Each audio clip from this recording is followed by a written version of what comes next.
राधे राधे भक्तों, जय श्री कृष्णा, जय श्री राधे। ओम नमो भगवते वासुदेवाय नमः।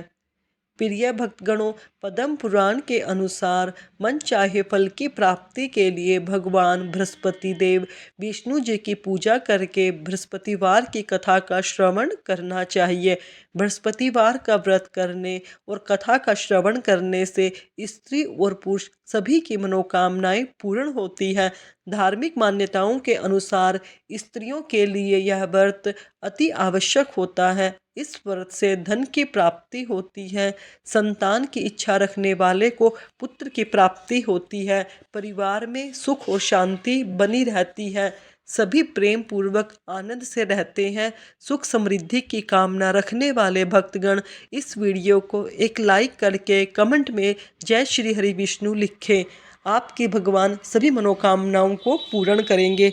आइए चलते हैं कथा की ओर। बृहस्पति देव की कथा। किसी गांव में एक साहूकार रहता था, जिसके घर में अन्न, वस्त्र और साधन किसी चीज की कोई कमी नहीं थी। परंतु उसकी पत्नी बहुत ही कृपण थी। वह किसी भिक्षार्थी को कुछ नहीं दिया करती थी, सारे दिन घर के कामकाज में लगी रहती थी। एक बार एक साधु महात्मा बृहस्पतिवार के दिन उनके घर पर आए और भिक्षा की याचना करने लगे। वह उस समय अपने घर का आंगन लीप रही थी। इस कारण साधु महात्मा से कहने लगी, महाराज, इस समय तो मैं घर का आंगन लीप रही हूँ, आपको कुछ नहीं दे सकती, फिर किसी समय आ जाना। साधु महात्मा खाली हाथ चले गए। कुछ दिन के बाद वही साधु महात्मा फिर आए, उसी तरह भिक्षा मांगी। साहूकार ने उस समय अपने बेटे को खाना खिला रही थी। वह कहने लगी, महाराज, मैं क्या करूं, मेरे पास समय नहीं है, इसलिए मैं आपको भिक्षा नहीं दे सकती। तीसरी बार साधु महात्मा आए तो उसने उसी तरह टालना चाहा, परंतु साधु महात्मा कहने लगे, यदि बिल्कुल तुमको अवकाश मिल जाए फिर तुम क्या भिक्षा दोगी? साहूकार ने कहने लगी, हाँ महाराज, यदि ऐसा हो जाए तो आपकी बड़ी कृपा होगी। साधु महात्मा कहने लगे, अच्छा, मैं एक उपाय बताता हूँ। तुम बृहस्पतिवार के दिन देर से उठना, सारे घर में झाड़ू लगाकर कूड़ा एक और इकट्ठा कर देना, घर में चौका आदि इत्यादि मत जलाना। फिर स्नान आदि करके घर वालों से कह दो उस दिन सब हजामत बनवाएं, कटिंग करवाएं। रसोई बनाकर चूल्हे के पीछे रख देना, सामने कभी ना रखना। सायंकाल को अंधेरा होने के बाद दीपक जलाना। तब बृहस्पतिवार के दिन पीले वस्त्र मत धारण करना और ना ही खाने में कोई पीली वस्तु का उपयोग करना। यदि ऐसा करोगी तो तुम्हारे घर में अवकाश ही अवकाश होगा, तुम्हें कोई भी कामकाज नहीं होगा। साहूकारनी ने ऐसा ही किया। कुछ समय बाद उसके घर में खाने को अन्न का दाना ना रहा। थोड़े ही दिनों में वही साधु महात्मा फिर आए और भिक्षा मांगी। साहूकारनी ने कहा, महाराज, मेरे घर में खाने को अन्न नहीं है, आपको कहाँ से दूं? तब साहूकार महात्मा ने कहा, जब तुम्हारे घर में सब कुछ था तब भी तुम कुछ नहीं देती थी, अब पूरा पूरा अवकाश है तब भी तुम कुछ नहीं देती हो, तुम क्या चाहती हो वह कहो। तब साहूकारनी ने हाथ जोड़कर प्रार्थना की, महाराज, अब आप कोई ऐसा उपाय बताएं जिससे पहले के जैसे धन धान्य हो जाए। अब मैं प्रतिज्ञा करती हूँ कि मैं किसी भी याचक को बिना भिक्षा दिए नहीं भेजूंगी। तब साधु महात्मा ने कहा, बृहस्पतिवार को प्रातःकाल उठकर स्नान आदि से निर्वित हो घर को गोबर से लीपकर घर के पुरुष हजामत ना बनवाएं, भूखों को अन्न देती रहो, ठीक सायंकाल के समय दीपक जलाओ। यदि ऐसा करोगी तो तुम्हारी सब मनोकामनाएं भगवान विष्णु की कृपा से पूर्ण होंगी। साहूकारनी ने ऐसा ही किया। भगवान विष्णु की कृपा से उसके घर में धन धान्य की वृद्धि हो गई, पूरा घर पहले के जैसा हो गया। भगवान विष्णु तो बस भक्तों के दिल का प्रेम भाव देखते हैं, उन्हें पैसे से क्या काम। तो भगवान की कृपा से उनके घर में सब धन धान्य पहले के जैसा हो गया। बोलो विष्णु भगवान की जय। बृहस्पतिवार की दूसरी कथा। एक दिन इंद्र बड़े अहंकार से अपने सिंहासन पर बैठे थे और बहुत से देवता, ऋषि, गंधर्व, किन्नर आदि सभी उपस्थित थे। जिस समय बृहस्पति जी वहां पर आए तो सब के सब उनके सम्मान के लिए खड़े हो गए, परंतु इंद्र गर्व के मारे खड़ा ना हुआ, यद्यपि वह सदैव उनका आदर किया करता था। बृहस्पति जी अपना अनादर समझते हुए वहां से उठकर चले गए। तब इंद्र को बड़ा शौक हुआ कि मैंने गुरुजी का अनादर कर दिया, मुझसे बड़ी भूल हो गई।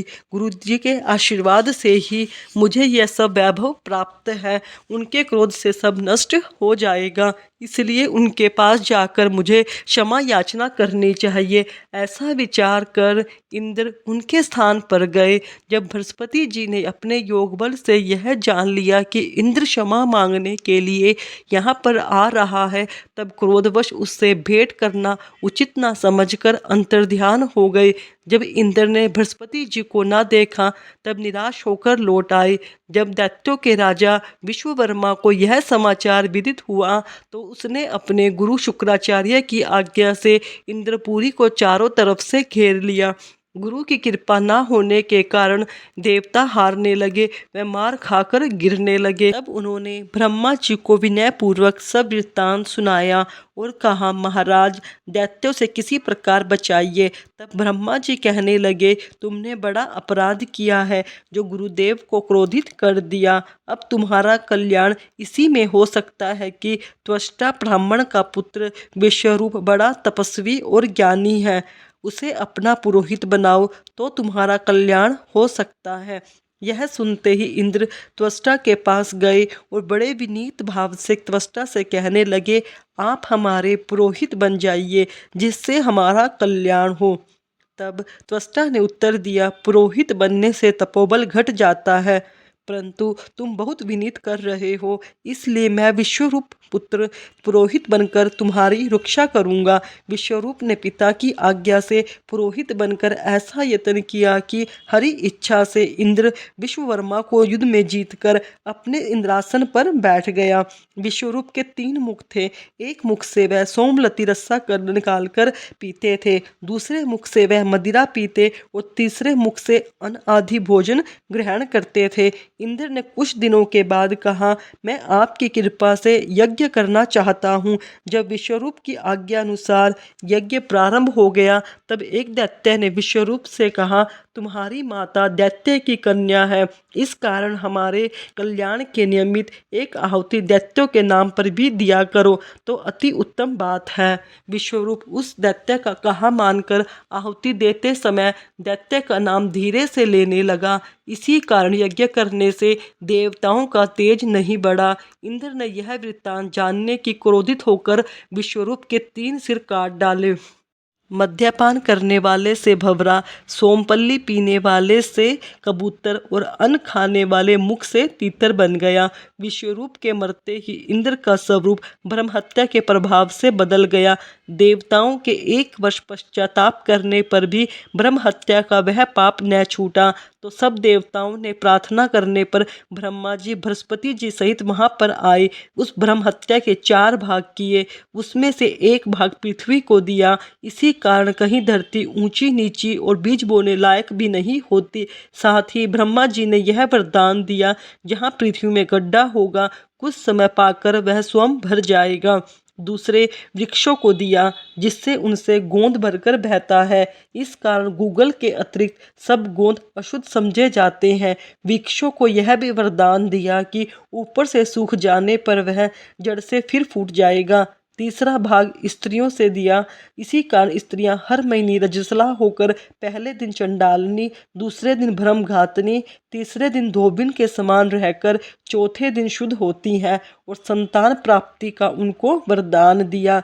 चौथा भाग जल को दिया जिससे फेन और शिवाल आदि जल के ऊपर आ जाते हैं। जल को यह वरदान भी मिला कि जिस चीज में डाला जाएगा वह बोझ में बढ़ जाएगा।